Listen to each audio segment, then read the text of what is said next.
Good evening, everyone. Welcome to the channel. Before I begin, here are my disclaimers. Today I am going to give you an update about Kowloon Development Company Limited annual report.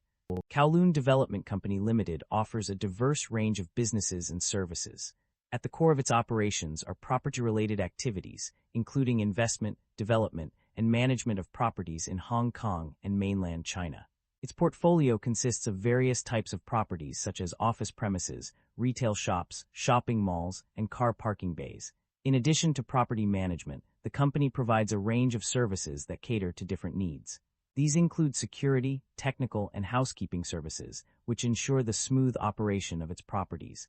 It also offers building surveying and guarding services, providing an extra layer of protection for its assets.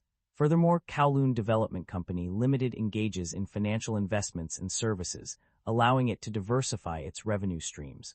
The company's expertise extends beyond property management, as it undertakes construction contracts, demonstrating its capabilities in project execution. It also provides treasury operations, retail activities, and distribution of films and cinematograph films, showcasing its adaptability and willingness to explore new opportunities.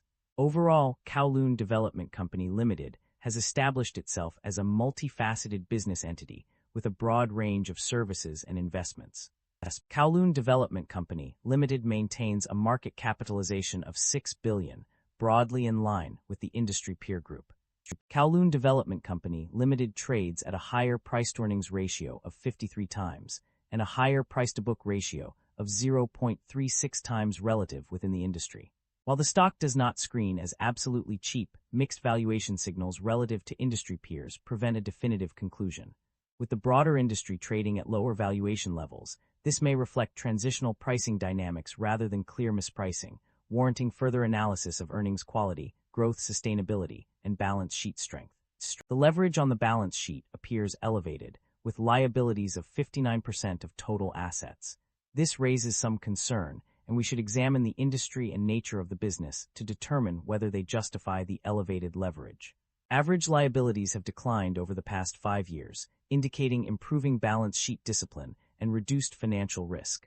Shareholder equity has weakened over the past 5 years, accompanied by declining or negative operating income. This suggests the business may be eroding shareholder value and warrants caution. The share count has remained broadly unchanged, indicating no significant dilution or buyback activity over the past 5 years. The company have a dividend yield of 4.57%. The income statement shows that the company have been growing its revenue annually, but the operating income have not been increasing. This shows that the business is under pressure with rising cost. The primary drivers of revenue growth or decline can be identified through a review of the key factors that have impacted the company's financial performance. Revenue growth is primarily driven by several factors. Firstly, the strengthening of housing demand in Hong Kong has contributed significantly to revenue growth. Additionally, the presale of units at Upper Manor was well received by the market, and its completion is expected to contribute substantially to revenue in 2026. Furthermore, sales from Le Cove City, Wuxi have been progressing steadily, generating additional revenue. On the other hand, revenue decline can be attributed to several factors as well. The initial decline in the Hong Kong residential property market, followed by recovery, has had a negative impact on revenue. Moreover, adjustment pressure in the first half of the year and pressure on office rents and vacancy rates in commercial buildings have also contributed to revenue decline. It is worth noting that while China investment revenue decreased, rental income in Hong Kong, gross proceeds from sale of properties, income from interests in property development, property management service income, and interest income have all contributed positively to revenue growth. The company's financial performance indicates a significant milestone in its journey towards stability and growth. One of the most crucial indicators of this progress is the generation of positive operating cash flow. This achievement signifies that the company is now able to cover its operational expenses, invest in future projects, and potentially return value to shareholders. This development is a testament to the company's ability to manage its finances effectively, optimize its operations, and make strategic decisions that contribute to its overall success.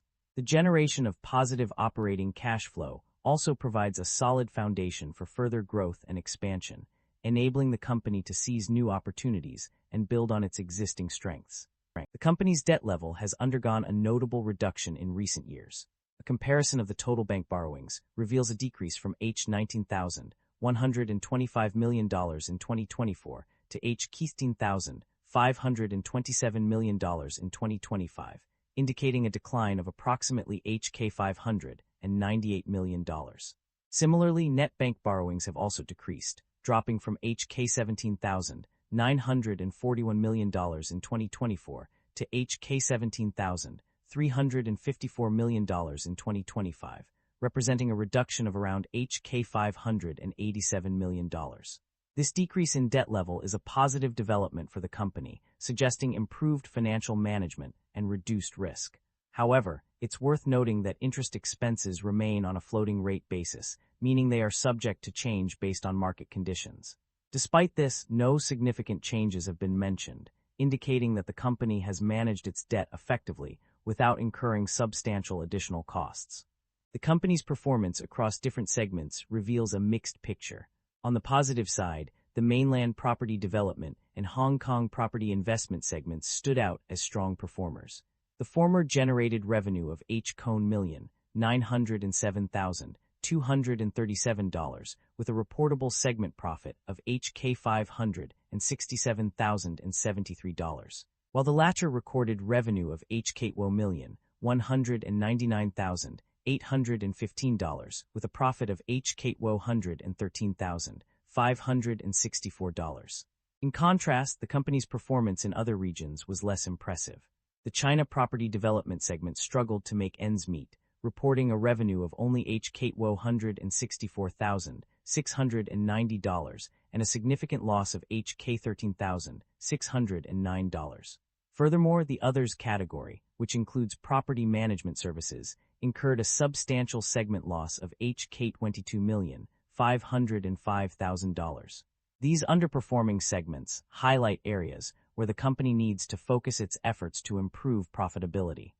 Management is projecting a significant shift in the company's revenue streams, with Upper Manor and Hong Kong rental income expected to dominate by 2026. This strategic focus on core business will be accompanied by efforts to reduce debt and enhance cash flow. In terms of growth strategy, management plans to seek investment opportunities in the Hong Kong residential market to drive future earnings expansion.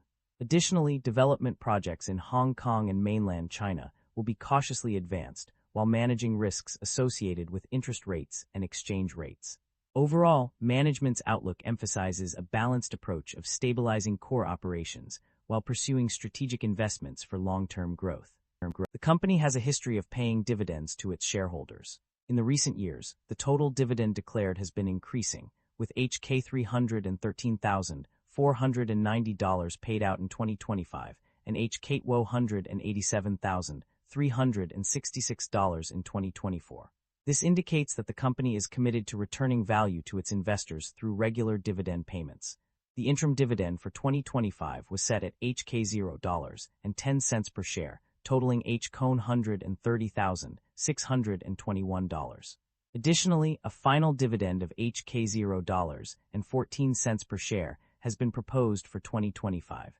These figures demonstrate the company's focus on rewarding its shareholders with a portion of its profits. That concludes the financial summary for Kowloon Development Company Limited. Feel free to comment below, and I will be happy to answer them when possible.